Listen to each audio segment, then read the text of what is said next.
Bismillahirrahmanirrahim. Assalamualaikum warahmatullahi wabarakatuh. Bismillah walhamdulillah wal khairu wasyarru bimasyiatillah, amma ba'd.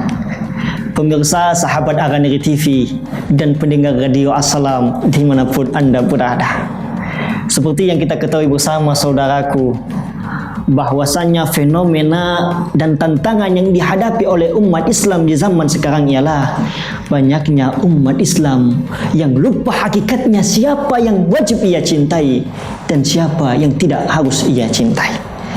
Ila khususan saya tekankan kepada para pemuda dan pemudi kita yang dimana lupa mencintai sesuatu yang berhak ia cintai, yang dimana para pemuda kita sangat sungguh memprihatinkan karena mencintai sosok yang tidak ada manfaat di dalam dirinya ketimbang mencintai yang memberikan manfaat kepada hidupnya sendiri. Salah satunya contoh ialah banyaknya para pemuda kita yang lebih mencintai artis-artis Korea, aktor-aktor barat maupun bintang filem lainnya ketimbang kekasihnya Allah Sayyidina Muhammad sallallahu alaihi wasallam. Para pemuda kita lebih gemar menghadiri konser-konser musik ketimbang menghadiri majelis selawat yang mengagungkan Rasulullah sallallahu alaihi wasallam.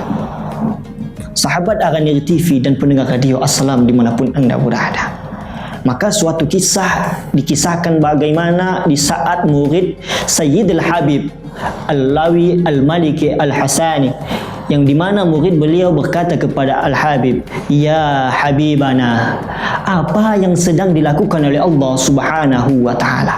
Maka Sayyidil Habib pun menjawab, "Allah sedang bersalawat kepada Rasulullah sallallahu alaihi wasallam." Apa dalilnya? A'udzubillahi minasyaitonirrajim. Innallaha wa malaikatahu yusalluna 'alan nabi.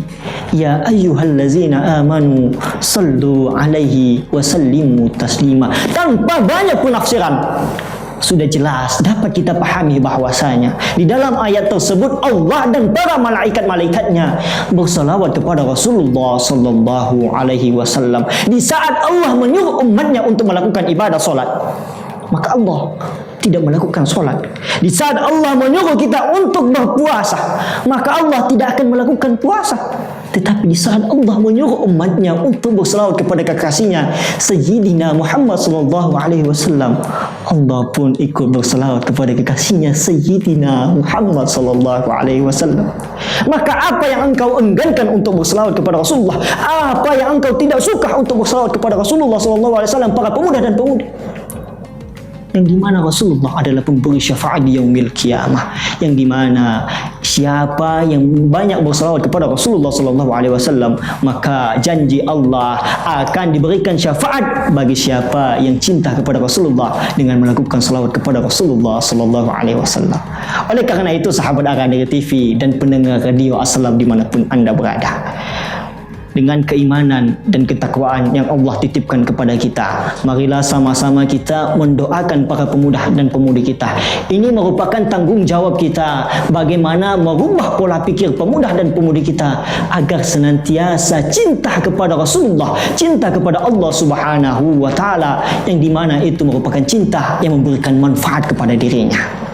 Mudah-mudahan di dalam momentum bulan suci Ramadan ini, bulan yang suci, bulan yang agung, bulan yang penuh dengan keberkahan, maka kita senantiasa memperbanyak salawat kepada Rasulullah sallallahu alaihi wasallam di dalam momentum ini. Dengan salawatnya kita, dengan menghidupkannya sunnah-sunnah Rasulullah, mudah-mudahan kita mendapatkan pahala dari Allah berlipat-lipat ganda. Amin amin ya rabbal alamin. Mudah-mudahan kita menjadi umat Rasulullah sallallahu alaihi wasallam yang mendapatkan syafaat dari Rasulullah sallallahu alaihi wasallam di yaumil qiyamah. Dan marilah kita sama-sama menanamkan rasa cinta dan mahabbah kita kepada kekasihnya Allah Subhanahu wa Ta'ala, Sayyidina Muhammad sallallahu alaihi wasallam.